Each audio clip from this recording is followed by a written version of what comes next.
Hi, welcome back to my channel. I'm Audrey Parker and I hope y'all are having an amazing day. Today I will be starting the book Crave. I've had this book on my TBR for so long. It was one of my very first books I officially put onto my Goodreads account. It's always struck an interest into me and I'm just so intrigued by it. I know it was pretty popular a while ago and there's a decent amount of books in the series, so I've been intrigued. It was on sale. It was part of the bargain at Books A Million when I went, and the entire series is on the bargain list, so I want to get into the series to see if I want to continue it. I'm in a fantasy mood, so I want to get into some supernatural, some paranormal, something not just contemporary. I just finished a couple contemporary romances, so I just want to get into something a little darker, something different. This is what I'll be reading in this video, so come along on this journey with me. Today is Saturday, so I will be mostly at my apartment because I don't have anything else to do at the moment besides schoolwork, read this. I also found this on audiobook, so I could be working on some class assignments while I'm reading or listening to this. So that is what I'll be starting in today's video. I hope y'all are having an amazing day. If you like this video and want to see more of what I record and what I post, go check out my other videos. It's going to be very similar to this video. So it's just like a cozy daily vlog. So I'll give you all my thoughts. If something pops up, I'll fill you in.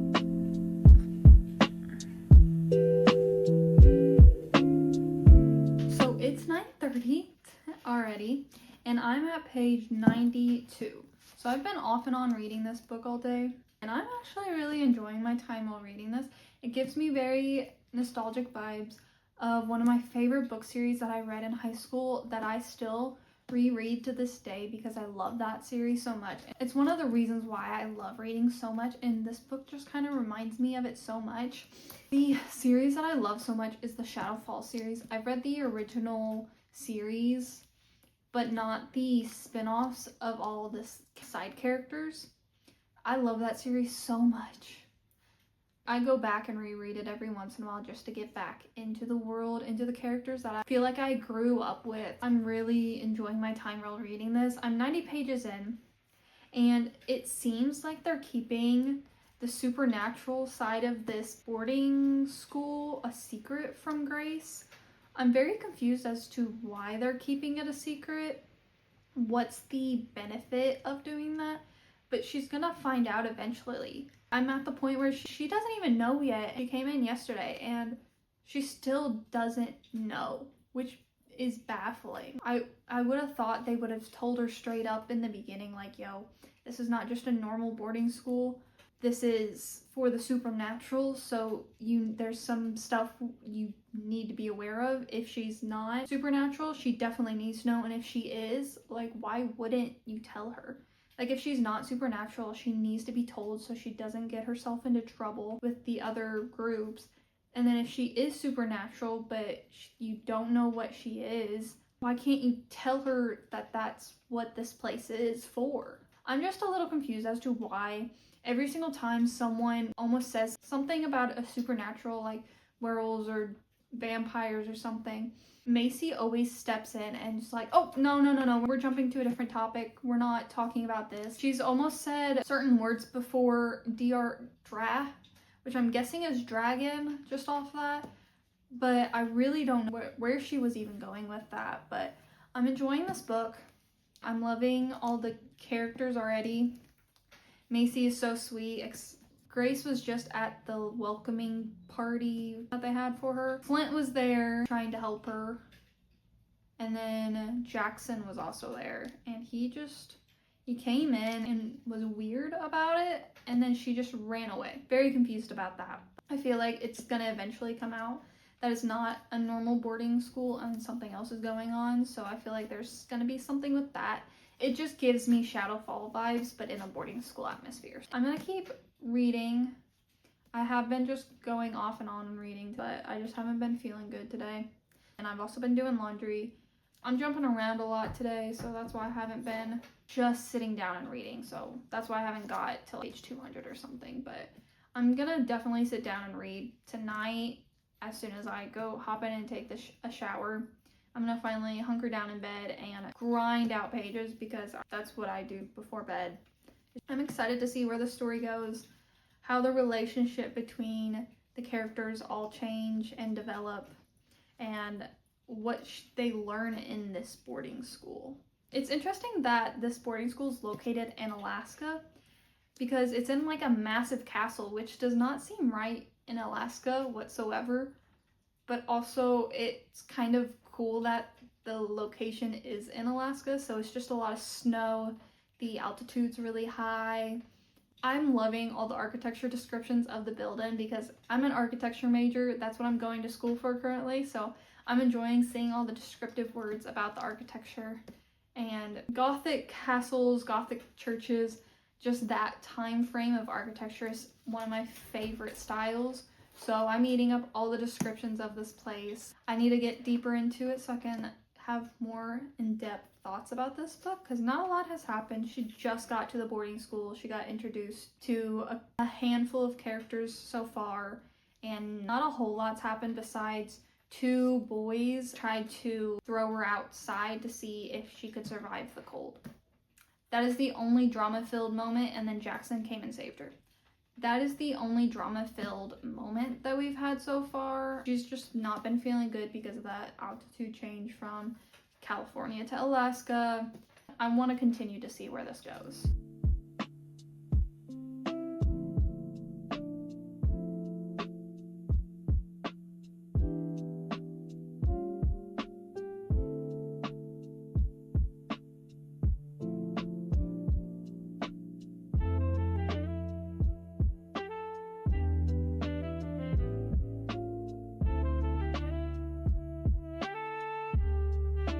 So it's been a couple days since I last talked to y'all, and I already finished Crave. I finished it early this morning before one of my classes while I was waiting for it. So I've already finished this book. I meant to do multiple updates about my reading experience about this book. That just did not happen. So Saturday I started it and just did not want to stop. I just kept reading it and kept reading it. And I just was not feeling good Saturday. Sunday came around, same thing. I was not feeling good. So I was just reading. I could not just sit down and film on Sunday. I just felt so bad. All I wanted to do was sit and just rot all day. So I took the opportunity just to read. I meant to sit down and do an assignment on Sunday, but I just felt so bad that I could not do that. So what I did instead was read instead of do my assignment. So thankfully the assignment wasn't due till Monday night at midnight, so I still had a day to do it. As soon as I came back from studio, all I did was work on my assignment for hours on end. I didn't even really talk and hang with my roommate when I got back.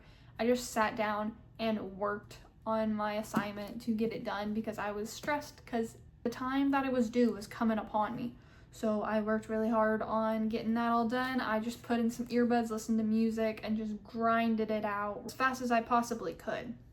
Once I finally submitted that assignment, me and my roommate were hanging out and she was teaching me a little bit about guitars because I've never played guitar, but I've always been interested in getting a guitar. I went down a rabbit hole a couple months ago about an acoustic guitar or an electric guitar.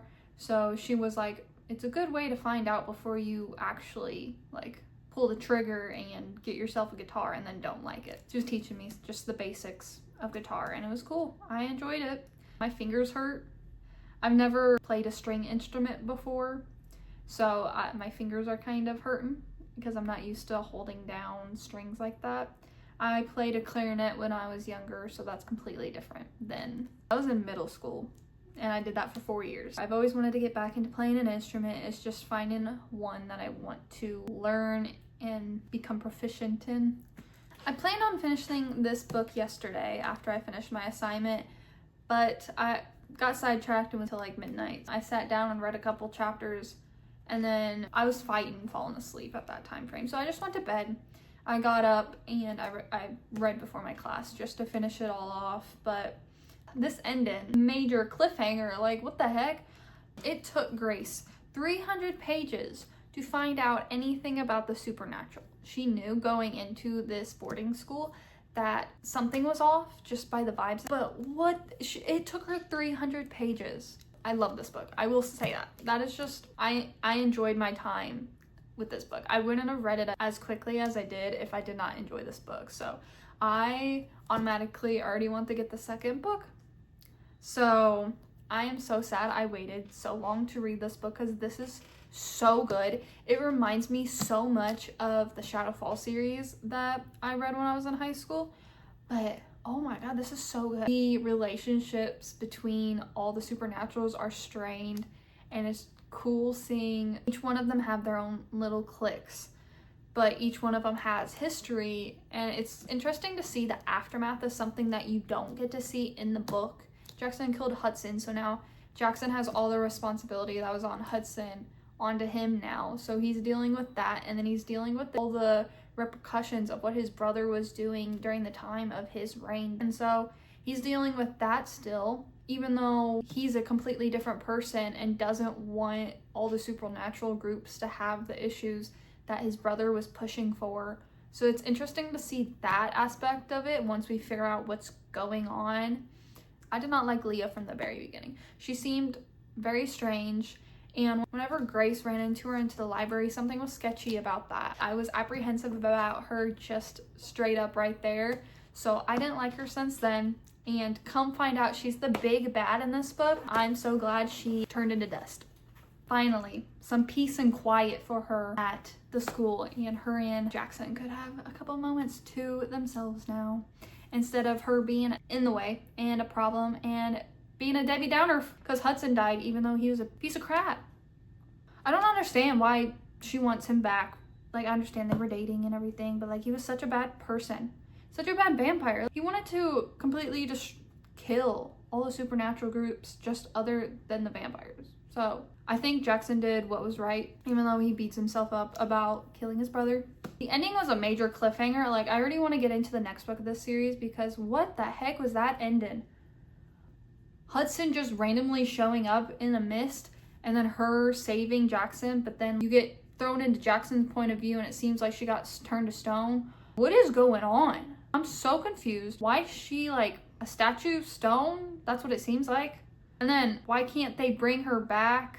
What happened to Hudson in that moment? Because he was dust and that killed Leah, but then he was smoke, and then Leah was dust because Jackson was able to control it and kill Leah. I'm just lost for words for like what happened in the ending, because there's still a lot of unanswered questions. Even though I have a lot of unanswered questions with this ending of this book, I love this book so much.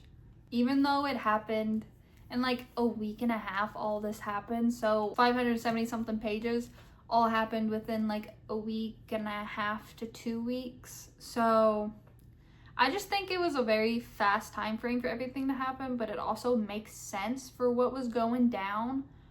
It was under a time crunch. All the groups were all trying to kill Grace. I'm also curious, since Leah's already dead, I wonder if they're still gonna try to kill her. I hope Flint and Grace can be friends, and the friendship between Jackson and Flint can grow again between one another, since Leah's no longer around, causing such a rift between one another. I hope the relationship between all the supernatural groups get better, because Leah's gone, Hudson's gone.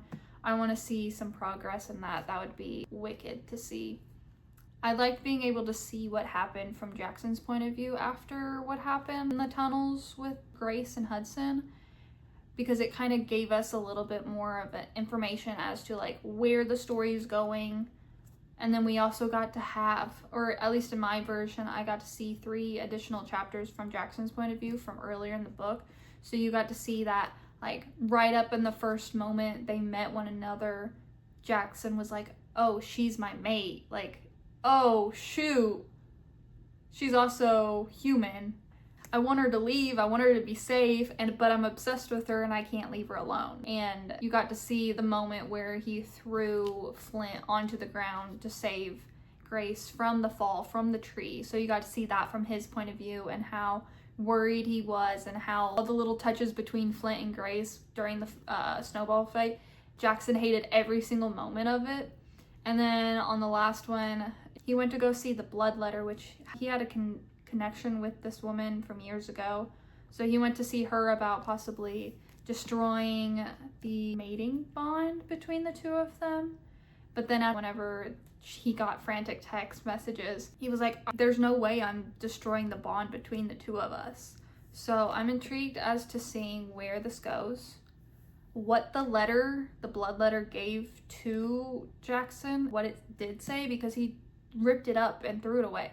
So I'm curious as to what that would have been saying to Jackson, or if it had anything to do with destroying the bond between the two of them, or if it was something about the future between Grace and Jackson. I already am planning on going to get the next books in the series with my roommate, so I can continue this right off the bat, because that cliffhanger, I need to know what's going on between all these characters and in this world. I did enjoy my time with this, and I want more of it. So that is my review and thoughts on this book. I wish I would have been able to give more tidbits while I was reading this book, but I just was not feeling good, and I had a lot due for school that I just had to grind out in a really short time frame, so I couldn't sit down and film anything. I'm really sorry about that. I wish I would have, but it just did not fit into my life at the moment. So I hope you guys enjoyed the video. Go check out my other videos if you enjoyed this one, because they're all pretty similar. I hope y'all have a good rest of your day, and so thank you so much for watching. I really appreciate it. So bye.